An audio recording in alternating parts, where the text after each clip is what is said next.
یہ بتائیں کہ آج کل ایک جملہ آپ سننے کو ملتا ہے کہ لو کاسٹ ہاؤسنگ اسکیم، یہ کیا ہے اور اس کا کیا طریقہ کار ہے؟ اچھا، low cost housing scheme basically ابھی جو اس میں آیا ہے اس میں دراصل پہلے تو یہ تھا کہ کافی مشکل تھی لوگوں کے لیے نا، اب کچھ کرائٹیریا بنا دیے گیا اور بینکس کو اختیارات دے دیے گئے. سب سے اچھی بات یہ کہ ہر بینک کو تقریباً جو ہے نا اس کا اختیار مل گیا ہے کہ وہ جو ہے فنڈ دے سکتا ہے. اب اس میں یہ ہے کہ انکم پہ ڈیپینڈ کرتا ہے، جس کے اخراجات نکالنے کے بعد اس کو 20-25 ہزار روپے بچ جاتے ہیں اگر ہے تو وہ آرام سے اس میں اپلائی کر سکتا ہے اور اس میں پروسیس کروا سکتا ہے. لیکن پراپرٹی جو ہے لیز ہونی چاہیے، ایک تو یہ بات ہے. تو وہ اگر کسی بھی بینک میں چلے جائیں وہاں سے ہر بینک سے انفارمیشن اس کی مل رہی ہے، فارم مل رہے ہیں باقاعدہ، اور اس کے بعد اس پروسیس کرنے کے بعد اس کو جو ہے نا اچھا اس میں یہ کہ یعنی شیئرنگ بھی ہو سکتی ہے، یعنی اگر وہ 10% دے رہا ہے تو 90% وہ بینک دے گا. اچھا بینکس میں اگر لوگ چاہتے ہیں کہ وہ سود کے بغیر کام کریں تو ان کا طریقہ کار یہ ہے کہ وہ اسلامی بینکس میں بھی جا سکتے ہیں، اسلامی بینکس دے رہے ہیں. تو اس طرح کے ایک تو وہ طریقہ کار کو آسان کر دیا گیا ہے. لیکن اس میں پرابلم یہ ہے کہ پھر بھی وہ غریب آدمی عام آدمی نہیں لے سکے گا جس کی انکم 50,000 70,000 ہو، ٹھیک ہے نا، یا 40,000 ہو، تب تو وہ اپلیکیبل کر سکے گا، وہ کیپیبل ہوگا. میرے خیال میں اور کسی کو وہ اس میں نہیں ملے گی. تو اس کو آسان کر دیا گیا ہے اس میں. اور باقی یہ ہے کہ بحریہ ٹاؤن یا دوسرے جو لیز نہیں ہے وہ نہیں ملیں گے. ہاں بحریہ ٹاؤن کو جو ہے بینک اسلامی والے وہ کر رہے ہیں، تو یہ بھی سہولت دے دی گئی ہے. تو اس طرح کی یہ اسکیم ہے بیسیکلی، اور کیٹیگریز بنا دی گئی ہیں اس میں. اچھا اس میں ریشو جو دینا ہے وہ بہت کم ہے، یعنی 3.5% جو ہے نا وہ سالانہ ہے، جو کہ بہت کم ہے. اگلے سال جو ہے وہ 5% ہو جاتا ہے 5 سال بعد. پھر اس کے بعد جو ہے بعد میں کائبور وغیرہ لگتا ہے تو زیادہ ہو جاتا ہے. لیکن میں سمجھتا ہوں کہ بہت اچھی اسکیم ہے کہ پورے سال اگر آپ نے صرف 3.5 دینے ہیں پورے سال تو دیٹس گڈ، کہ یہ اچھی اسکیم ہے اس میں. تو یہ اصلاح سے یہ اس کا لو کاسٹ اسکیم ہے. سر وہ تیسرا ٹاؤن کی بات ہو رہی ہے. ہاں تیسرے ٹاؤن کی بات ایک عام آدمی غریب آدمیوں کی جو اسکیم ہے اس کو کوئی پرسان حال نہیں ہے. تیسرا ٹاؤن ہے، ٹھیک ہے جی، کتنے سال ہو گئے، 25-30 سال ہو گئے، لیکن وہ یعنی جنرل ضیاء الرحمان ضیاء نے یہ اسکیم شروع کرائی تھی اس وقت. اور آج دیکھ لیں پر مشرف کے دور میں مزید اس کو نہ پانی نہ بجلی نہ گیس، بس وہ پرائز بھی نہیں پڑتے لوگوں نے. غریبوں کو آباد کرنے کے لیے لاکھوں لوگ وہاں پہ آباد آج بھی ہو سکتے ہیں اگر وہاں پہ. اچھا کھیل دیکھیں اس وقت وہ ایک اور انہوں نے اسکیم، تیسری اسکیم کی جو جنہوں نے کہ بھائی تیسرے ٹاؤن کے پلاٹس لے لیں. لاکھوں لوگوں نے پیسے جمع کرائے، کروڑوں اربوں روپے ان کے پاس جمع ہوئے، ٹھیک ہے نا. آپ نے سنا ہے کسی کے آپ کے جاننے والوں کے نام آئے؟ نہیں نام آئے. کس کے نام آئے پتہ ہے کہانی کیا ہے؟ پانی بلڈرز سے مل کے انہوں نے گیم کیا ہے. اچھا بلڈرز نے ان کو پیسے دیے، یہ جو ادارے بیٹھے ہیں ایم ڈی اے والے کھاتے ہیں، انہوں نے کروڑوں روپے اربوں روپے ان کو دیے ہیں اور انہوں نے پوری زمینیں لے لی. اور اب ان کو ریسیل کیا جا رہا ہے. یعنی جن غریبوں نے اگر 1 لاکھ آدمی نے اگر 10 لاکھ لوگوں نے جمع کرائے نا تو 50,000 بھی نہیں نکلے ان کے، سارے پیسے جمع ہو گئے. بہت سو کو ریفنڈ بھی نہیں مل رہے اس میں، لوگ کہاں لینے جاتے ہیں. ایک تو یہ ان کو فائدہ یہ ہو گیا. دوسری بات یہ کہ پھر وہ بلڈروں نے زمینیں لے لی، ٹھیک ہے نا، ان لوگوں کو پتہ ہی، اور وہ اب وہ ریسیل کر رہے ہیں اس پہ. تو پہلے ایک اسکیم آئی، دوسری اسکیم آئی، تیسری اسکیم آئی، صرف کھانا پینا. یہ سرکاری اداروں میں انہوں نے ان کے طریقہ کار ہیں رشوتوں کے، ٹھیک ہے نا، وہ بازار گرم ہے. اور ساتھ ساتھ جو ہے نا ڈیولپر کے پیسے وہ بھی لیے، لیکن کوئی نہ ڈیولپمنٹ نہ کسی چیز کا. یہ افسوس کی بات ہے کہ نہیں ایک عام غریب آدمی جس کا اب ایک اور کے ڈی اسکیم جاری کی ہے. کے ڈی اسکیم کا اعلان کر دیا گیا 5,000 روپے کے حساب سے ان کی بکنگ ہوئی، 4-5 لاکھ روپے کے پلاٹ ملیں گے. اس کے بعد خاموشی سناٹا چھا گیا، پھر کوئی مطلب آ جاتے ہیں. تو آپ دیکھیں سرجانی ٹاؤن ہے، وہاں پہ آپ بنیادی سہولیات نہیں دی گئی ہیں. تو بھائی غریبوں کو کچھ خیال کرو نا. سوری صاحب وہ ڈبل فائل کی بات ہو رہی ہے، فائل پہ فائل یہ کیا چکر ہے جو اس کے مالک جو ہیں 3-4 نکل آتے ہیں. ہاں اصل میں بات یہ ہوتی ہے کہ اسکیم 33 میں بہت بڑی تعداد میں سوسائٹیز بنائی گئی. تو جب قیمتیں کم تھی تو پوچھتا نہیں تھا کوئی، نہ جنہوں نے پروجیکٹ شروع کیے انہوں نے بھی توجہ نہیں دی ہے. لوگوں کو تعمیر کر کے دیا، باؤنڈری وال لگا کے نہیں دیا، بنیادی سہولیات نہیں دی، نہ کوئی کچھ نہیں کیا، اسٹرکچر تیار نہیں کیا نا. تو پھر اور یا لوگوں نے وائلیشنز کی یا لوگوں کو ڈیلیور نہیں کیا. تو پھر ایسی جگہوں پہ گورنمنٹ نے یا کورٹ نے یہ کیا کہ وہاں پہ ایڈمنسٹریٹر بنا دیے. اب ایڈمنسٹریٹر نے جا کے وہ جگہ اپنے بن گئے, لیکن انہوں نے ہی گھپلے زیادہ تر کیے, ڈبلنگ جو کی ہے کہ انہوں نے 2-2, 4-4, 6-6 لوگوں کو فائلیں دے دی. 10 سال 2 سال ایڈمنسٹریٹر رہتا ہے, کروڑوں روپے کماتا ہے اور نکالتا ہے اور پھر بھاگ جاتا ہے, وہاں سے نکل جاتا ہے. تو بیسیکلی ایک وجہ تو ایڈمنسٹریٹر ہے, وہاں جہاں ایڈمنسٹریٹر بیٹھ جاتا ہے وہاں گھپلے شروع ہوتے ہیں. آج بھی یہ چل رہا ہے, ٹھیک ہے نا. ایک بات تو یہ کیونکہ سوسائٹیز کے اپنے رولز ہوتے ہیں نا, وہ اس کو فائدہ اس سے اٹھاتے ہیں اس کو. دوسری وجہ یہ تھی کہ بلڈرز کی نیت خراب ہو گئی کہ انہوں نے دیکھا کہ بہت سے لوگ پوچھ نہیں رہے, ٹھیک ہے نا, ان کی زمینیں تھی, انہوں نے اسی پر انہی پلاٹوں پہ دوسرے پلاٹ جاری کر دیے. دو پھر اس طرح یہ ڈبلنگ ہو گئی ہے. تو یہ اس طرح دونوں, سرکار نے بھی لوٹا, ایڈمنسٹریٹر نے لوٹا, اور ساتھ ساتھ جو ہے بلڈرز کی بھی نیت خراب ہوئی تو انہوں نے بھی کیا. بعض جگہ ایسی جہاں کو پوچھتا نہیں ہے وہاں پہ لوگوں نے قبضہ کیا اور فائلیں بنا دی. تو یہ وجوہات ہیں جس کی وجہ سے نا. ویسے مجھے یہ بتائیں کہ پروگرام بھی بہت سارے لوگ دیکھ رہے ہیں, کم آمدنی والے لوگ بھی دیکھ رہے ہوں گے, تو سستی رہائش کہاں ہو سکتی ہے آج کے دور میں؟ اس وقت جو ہے نا شہر تو بہت مہنگا ہے, کروڑوں روپے میں چلے گئی ہے. 120 گز کے پلاٹ جو ہے نا, 80 گز کے پلاٹ بھی 1 کروڑ کے قریب پہنچ گئے, ٹھیک ہے نا.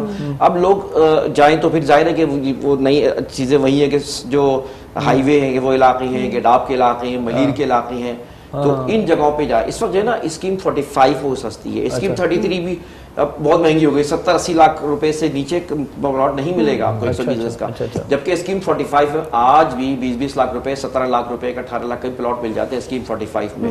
اور یہ میری ان لوگوں کو ایڈوائز ہے کہ آج وہ لے لیں, تو یہ بھی اسکیم 33 کی طرح یہ بھی پرائز آج 5-6 سالوں میں بڑھ جائیں گے. پھر اس کے علاوہ ملیر میں جو فارم ہاؤسز ختم ہو گئے نا, وہاں پہ سستی مطلب الاٹمنٹ ہوئی ہیں چیزیں. تو دینا تو گورنمنٹ کو چاہیے تھا, اللہ کرے ہو ایسا گورنمنٹ کی طرف سے بھی دی جائے. لیکن میری ایک سجیشن آپ کے چینل کے ذریعے گورنمنٹ کو ہے, اور بھائی بیٹھے ہیں یہ بھی, کہ دیکھیں ایسی بہت سی جگہیں ہیں جہاں پہ رپڑا پڑا ہوا ہے, وہ ڈسپیوٹیڈ ہے پراپرٹیز, سوسائٹیز ڈسپیوٹیڈ ہے. گورنمنٹ ان کو کور کرے, ان سے واپس لے اور ان کو لوگوں کو دے. غریبوں اسکیم 33 وہ جو یہ جو ہے اپنا تیسر ٹاؤن میں 4-4, 2-2 لاکھ, 3-3 لاکھ کے آج بھی پلاٹ ہے. اگر وہ طریقے سے کچھ جگہوں پہ آباد کر دیں, کچھ جگہوں کو, سب کو نہیں, کچھ جگہوں کو آباد کر دیں, وہاں بنیادی سہولیات دے دیں, تو ہزاروں لوگوں کو نا وہاں پہ ایک بہت سستی اسکیم مل سکتی ہے. تو کئی سجیشنز ہیں. سوری صاحب, ویسے کوئی مطلب مالی مشکلات جب آتا ہے آ جاتی ہیں تو اس طرح سے ہوتا ہے کہ قیمتیں کم ہو جاتی ہیں, لیکن کووڈ میں بھی میں نے دیکھا کہ قیمتیں بڑھ گئی پلاٹس کی. یہ قیمتیں بڑھتی کیوں ہیں؟ یہ زمینوں کے اقسام یا کچھ کوئی سلسلہ ہوتا ہے, کیا ہوتا ہے یہ؟ میں نے تو بتایا کہ ظاہر ہے کہ وہ بیسیکلی بزنس نہیں ہے لوگوں کے پاس نا, جو باہر سے آ رہے ہیں ان کے پاس بزنس ہے. یہاں بھی لوگ کام کریں تو کیا کریں. اب لوگوں نے پھر پراپرٹیز میں ہی مطلب یہ کہ پیسہ ڈالنا شروع کر دیا ہے. دوسری بات ہے کہ پوری دنیا انسیف ہوتی جا رہی ہے. جو پاکستانی ہیں وہی سوچتے ہیں کہ یار یہاں پر جو ہے نا وہ کچھ لے کے ڈال لو, کل جو ہے نا اس کو کچھ فائدہ ہی ہوگا. تو اس لیے آنے والی نسل کوئی فائدہ ہوگا, تو بزنس کا پیسہ کہاں ڈالے, کہاں کوئی ہے ہی نہیں سلسلہ. تو لوگوں نے پھر اس کے بعد جو ہے نا کووڈ میں بھی یہی ایک سلسلہ چلتا رہا کہ بھائی کووڈ میں جو ہے یہ بزنس کرے. تو جہاں بزنس نہیں ہے, اب کیا ہے, روٹی کپڑا مکان, تعلیم اور کیا بولتے ہیں چوتھی چیز جو ہے تعلیم, دوائیاں. یہ صرف 5 بزنس دنیا میں چل رہے ہیں. اس میں تعلیم بھی آپ اس کو بھی الگ کر دیں آپ. تو روٹی کپڑا مکان ہے, اور چوتھی چیز جو ہے وہ دوائیاں بس.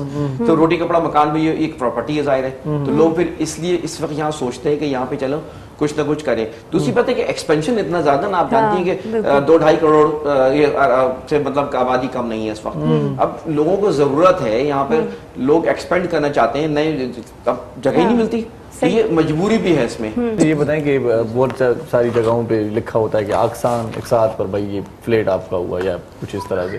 تو مجھے یہ بتائیں کہ پراپرٹی کیش پر لینی چاہیے یا مطلب کوئی قسط وغیرہ پہ لینی چاہیے, یا احتیاطی تدابیر کیا ہونے چاہیے پراپرٹی لیتے وقت؟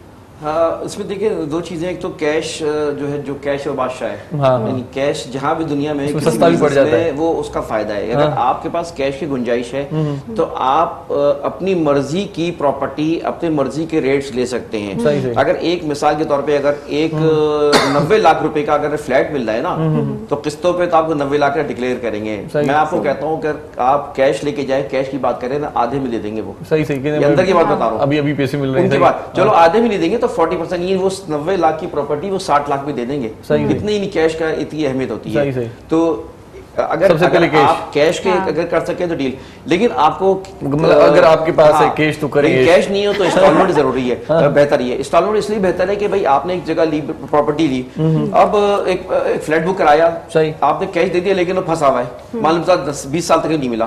تو بہتر یہ ہے کہ آپ انسٹالمنٹ لے لیں. انسٹالمنٹ فائدہ یہ ہوگا کہ آپ کو پتہ چل جائے گا کہ سال میں اس کی پروگرس کیا ہے. اگر سال 6 ماہ میں اگر پروجیکٹ نہیں کھڑا ہوتا نا, کوئی پتہ چل جاتا ہے کہ ان میں کیا پرابلمس تھی, ان کے پاس ڈاکومنٹیشن پوری نہیں, ان کو جو ہے وہ NOC نہیں ملی تھی, لہٰذا آپ کے وہ پیسے کم از کم جو ہے نا 90% بچ جائیں گے, 10% آپ کے لاس ہوگا, تو آپ پھنسیں گے نہیں. تو اس طرح سے آپ کی انسٹالمنٹ جو ہے نا وہ ضروری ہے. ایسے انویسٹمنٹ اگر ڈیوائڈ کرتے جائیں انسٹالمنٹ تو کل وہ قیمت بڑھ جاتی ہے. اگر 40 لاکھ کا پلاٹ آپ نے ڈالا تو وہ 80 لاکھ کا ہو ہی جائے گا 5-6 سال میں, تو اس لیے انسٹالمنٹ بھی اچھا ہی ہے. صحیح. ویسے پلاٹ میں لوکیشن کی بڑی اہمیت ہوتی ہے, تو اچھی لوکیشن سے مطلب کیا فوائد ہو سکتے ہیں؟ بہت اچھا سوال کیا آپ نے ماشاء اللہ, کہ لوکیشن بیسیکلی میں تو کہتا ہوں لوکیشن یعنی اصل چیز لوکیشن ہوتی ہے. اچھا ڈزنٹ مین کہ لوکیشن میں آپ کا ویسٹ اوپن ہے, یہ بھی چیز ہے, کارنر یہ تو ہے ایک چیز, لیکن لوکیشن میں یہ بھی دیکھی جاتی ہے جس جگہ آپ پراپرٹی انویسٹمنٹ کرنے کو چیز لینے جا رہے ہیں مکان میں, سراؤنڈنگز کیسی ہے, آبادی کیسی ہے, کوئی گوٹ آباد تو نہیں ہے, کوئی لا اینڈ آرڈر کی پرابلم تو نہیں ہے, ڈکیتیاں تو نہیں ہوتی, چوریاں تو نہیں ہوتی ہے,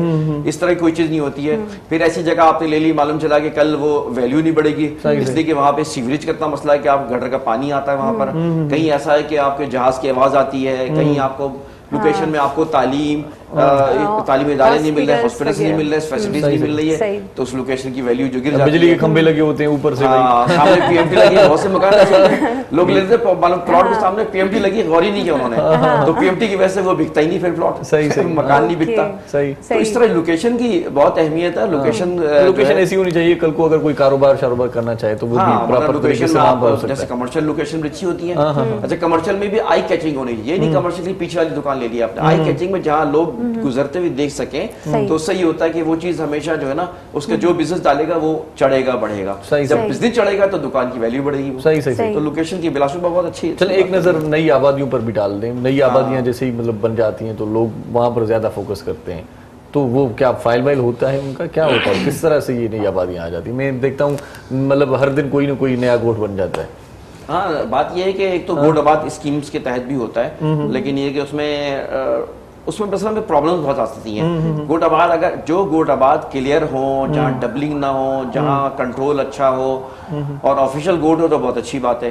تو گوٹ آباد میں اپرچونیٹیز ہوتی ہیں کیونکہ کم قیمت میں چیزیں مل جاتی ہیں. آبادی کا تھوڑا رہائشی اس کا مسئلہ ہوتا ہے, لیکن نئی آبادیوں میں جانا چاہیے, اس میں کاسٹ کم ملتی ہے. اب ہائی ویز پہ بہت سی ایسی سوسائٹیز ہیں جو کہ اس وقت 5-6 لاکھ کے پلاٹ مل جاتے ہیں. اور میں بہت اعتماد سے بات کر سکتا ہوں کہ کل کراچی اور حیدرآباد کو ایک ہونا ہے. یہ جو 5-6 لاکھ ہیں نا, یہ کروڑ میں چلے جائیں گے. چند سالوں کی بات کر رہا ہوں, زیادہ نہیں, اس لیے کہ پتہ بھی نہیں چلے گا. ایک ہوتا ہوا دکھائی بھی دے رہا ہے, اور گورنمنٹ سپورٹ کر, اس میں سڑکوں میں پیپلز پارٹی ہو چاہے PTI ہو, ہر ایک نے اس وقت جو مین روڈز پہ توجہ اچھی دی ہے اس وقت, اور اس کی وجہ سے یہ اور لوگ گنجان آبادی سے نکلنا بھی چاہ رہے ہیں کہ بھائی آزاد چاہ رہے ہیں یہاں پہ جا رہے ہیں, صرف ان کے روزگار کا مسئلہ ہے, ورنہ تو لوگ وہیں چلے جائیں.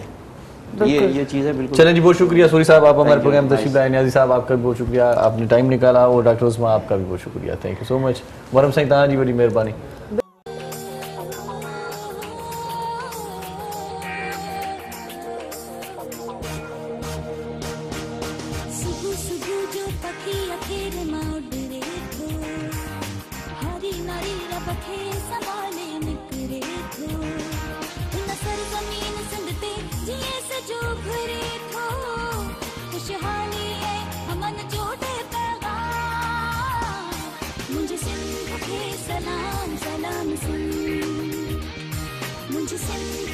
سلام سلام سن